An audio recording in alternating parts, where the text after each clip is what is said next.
ಸ್ನೇಹಿತರೆ, ನನ್ನ ಹೆಸರು AC ಚೆನ್ನಪ್ಪ ಅಂತೇಳಿ.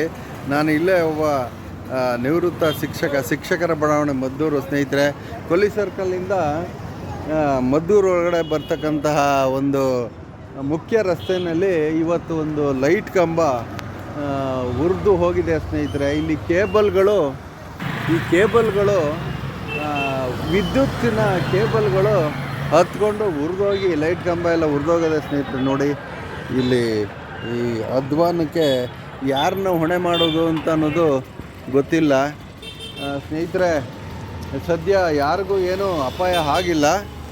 ಸೊ ಇದು ಏನು ಅಂದರೆ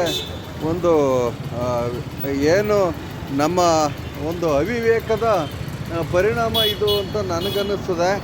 ನೋಡಿ, ಇಲ್ಲಿ ಕೇಬಲ್ಗಳನ್ನು ಸರಿಯಾಗಿ ಇವರು ವ್ಯವಸ್ಥಿತವಾಗಿ ಇಲ್ಲಿ ಅಪಘಾತಗಳಾಗದಂತೆ ಕೇಬಲ್ಗಳನ್ನು ಹಾಕಿಲ್ಲ. ಇಲ್ಲಿ ನೋಡಿ, ಈಗ ಹತ್ಕೊಂಡು ಹುರಿದೋಗಿದೆ. ಸ್ನೇಹಿತರೆ, ಯಾರಿಗೂ ಏನೂ ಆಗಿಲ್ಲ, ಇಲ್ಲೇನೂ ಅಪಾಯ ಆಗಿಲ್ಲ.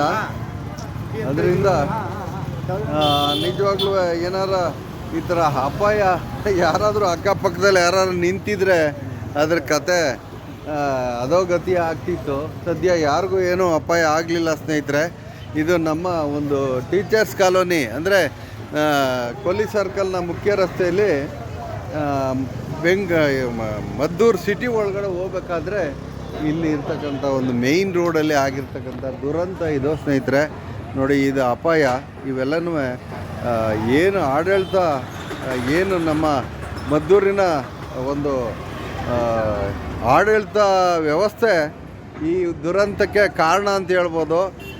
ಏನು ಒಂದು ಇದನ್ನು KEB ಅವರು ಇದ್ದ ಕಡೆ ಗಮನ ಹರಿಸಬೇಕು. ಇಂಥ ಜಾಳಾಗಿ ಬಿದ್ದಿರ್ತಕ್ಕಂಥ ಈ ಕೇಬಲ್ಗಳನ್ನು ಅದರ ಏನು ಒಂದು ಕೊಂಡಿ ಹಾಕುವಂಗೆ ಇಟ್ಟಿರ್ತಾರೆ.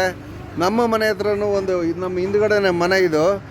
ನನ್ನ ಹೆಸರು ಚೆನ್ನಪ್ಪ ಅಂಥೇಳಿ. ಒಂದು ಕೊಂಡಿ ಮೇಲೆ ಅದನ್ನು ಲೈಟ್ ಕಂಬ ಹತ್ಕೊಳ್ಳುವಂಗೆ ಎಲ್ಲ ಮಾಡಿಬಿಟ್ಟು ಹೋಗವ್ರೆ ಅವಿವೇಕಿಗಳು. ನಿಜವಾಗ್ಲೂ ಅಧಿಕಾರಿಗಳ ಮಟ್ಟದಲ್ಲಿ ವ್ಯವಸ್ಥಿತವಾಗಿ ಕೇಬಲ್ ವ್ಯವಸ್ಥೆ ಇಲ್ಲ. ನೋಡಿ, ಇಲ್ಲಿ ಜಾಳಾಗಿ ಈಗ ಬಿಟ್ಟು ನೋಡಿ, ಈಗ ಬೆಂಕಿ ಹತ್ಕೊಂಡು ಉರಿದೋಗಿದೆ. ಸ್ನೇಹಿತರೆ, ಈ ಥರ ಆಗಬಾರ್ದು. ದಯಮಾಡಿ ಇದನ್ನೆಲ್ಲ ಏನು ಮೇಲಧಿಕಾರಿಗಳು, ತಾಲೂಕು ದಂಡಾಧಿಕಾರಿಗಳು ಇವನ್ನೆಲ್ಲ ಗಮನಿಸಬೇಕು. ಅಧಿಕಾರಿಗಳ ಮೇಲೆ ಏನು ತಪ್ಪು ನಡೆದಿದೆಯೋ ಅವ್ರಿಗೆ ಶಿಕ್ಷೆ ಆಗಬೇಕು. ಸ್ನೇಹಿತರೆ.